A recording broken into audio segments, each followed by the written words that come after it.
काय म्हणत होती तुला वाकडं बसायची सरळ बसायचं ना एकतर झगमारी करायला तिघी तिघी चालला काय गरज होती तुला वाकडं व्हायची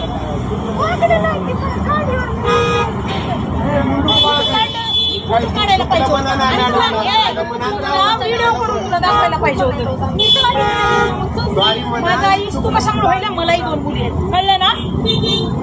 तू तुमच्या एकाच्या माय बापाला खऱ्यात शाने हाव ना तुम्ही लय घाण बोली ना एवढ्या लोकांच्या समोर लय घाण बोली फोन लावतो काय गरज होती तुला वाकडं बसायची सरळ बसायचं ना एकतर झगमारी करायला तिघी तिघी चालला काय गरज होती तुला वाकडं व्हायची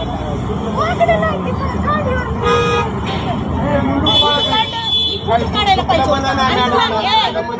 व्हिडिओ करून तुला दाखवायला पाहिजे होतं माझा आईस तू कशामुळे व्हायला मलाही 2 मुली आहेत कळलं ना तू तुमच्या एकाच्या माय बापाला खऱ्यात शाने हाव ना तुम्ही लय घाण बोली ना एवढ्या लोकांच्या समोर लय घाण बोली फोन लावतो